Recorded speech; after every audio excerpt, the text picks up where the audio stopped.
ఒకసారి ఉమ్మడి వరంగల్ జిల్లా వెళ్దాం. వరంగల్ జిల్లా నుంచి మా ప్రతినిధి స్వామి అందుబాటులో ఉన్నారు. ఆర్టీ డిపో చేంజింగ్ కి సంబంధించినటువంటి ఒక ఆందోళన కనబడతా ఉంది. దీనికి సంబంధించిన పూర్తి డీటెయిల్స్ అందించేందుకు మా ప్రతినిధి స్వామి అందుబాటులో ఉన్నారు. స్వామి,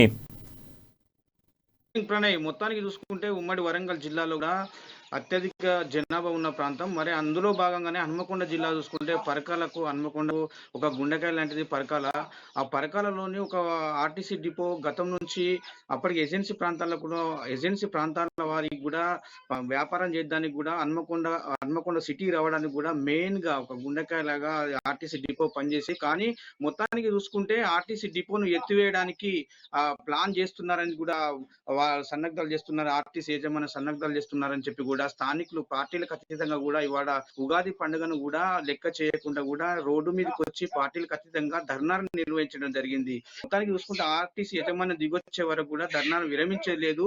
మా ఆర్టీసీ డిపో పరకాల నుంచి ఎత్తివేయడానికి ఆలోచన విరమించుకోవాలి అని చెప్పి కూడా అంటున్న పరిస్థితి. కానీ పార్టీలకు అతీతంగా ప్రజాప్రతినిధులే కావచ్చు, బీఆర్ఎస్ శ్రేణులే కావచ్చు, ఎవరైనా కావచ్చు, కానీ మొత్తానికి రోడ్డు మీద మన స్థానం నుంచి పరకాల నుంచి ఆర్టీసీ బస్సును ఎత్తివేయకుండా కూడా చూసుకోవాలనే పరిస్థితి కూడా అంబేద్కర్ సెంటర్ లో ధర్నాకు దిగిన పరిస్థితి కనపడతా ఉంది. మొత్తానికి పరకాల ఆర్టీసీ డిపో నుంచి కూడా 17 సర్వీసులు ఉండగా అక్కడ నుంచి కూడా డీలక్స్ బస్సులు కానీ, మెట్రో లైనర్ బస్సులు కానీ, కొత్త బస్సులు కానీ రాకుండా పాత బస్సులతోనే నడిపిస్తూ మొత్తం రాను దీన్ని అంటే కాలగర్భంలో కలుపుకోవడానికి అంటే ఎత్తివేయడానికి ప్లాన్లతోనే కూడా మొత్తానికి ఆర్టీసీ బస్సులను కొత్త బస్సులను పునరుద్ధరించకుండా కూడా నడిపిస్తున్నారని చెప్పి అక్కడ ఆరోపిస్తున్న పరిస్థితి కనపడుతుంది. ప్రణయ్, గతంలో కూడా టీఎస్ఆర్టీసీకి సంబంధించి ప్రైవేటీకరణ చేస్తాము, డిపోలన్నింటినీ కూడా ప్రైవేటీకరణ చేస్తాము, నూతన బస్సులన్నీ కూడా తీసుకొచ్చి వాటిని కూడా ప్రైవేటీకరణ చేస్తామంటూ కూడా గవర్నమెంట్ చెప్తా ఉంది.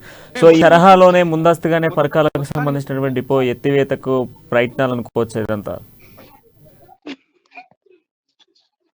ప్రణయ్, మొత్తానికి చూసుకుంటే కూడా ఆర్టీసీ డిపో నుంచి కూడా అక్కడి నుంచి అంటే ఆర్ఎం ఆఫీస్ నుంచి శ్రీలత ఆర్ఎం గా ఉన్న వ్యవహరిస్తున్న ఇన్ఛార్జి ఆర్ఎం ను కూడా పంపించిన పరిస్థితి కనపడతా ఉంది.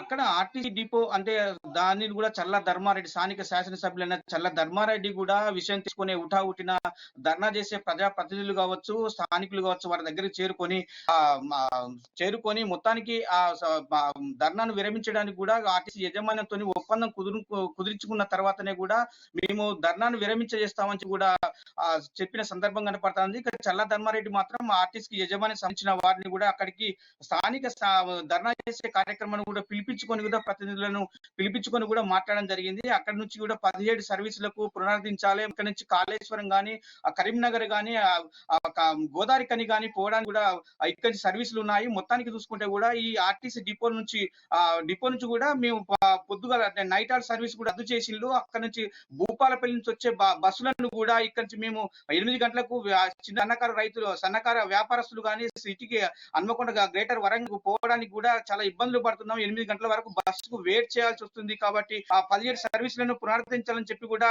స్థానిక ఎమ్మెల్యే చల్లా ధర్మారెడ్డికి కూడా విన్నవించుకోవడం జరిగింది. అట్లాగే దానికి కూడా ఆర్టీసీ యాజమాన్యం కూడా ఆర్టీసీకి సంబంధించిన కూడా వారు కూడా దానికి కూడా అంగీకరించడం జరిగింది. కానీ మొత్తానికి చూసుకుంటే కూడా ప్రజాప్రతినిధులు కానీ, పరకాల టౌన్ సంబంధించిన వ్యాపారస్తులు కానీ, సన్నకారు రైతులు కానీ దాన్ని ఆర్టీసీ డిపోని ఎత్తివేయకుండా కూడా చూసుకునే పరిస్థితి కూడా కనపడుతుంది. ప్రణయ్.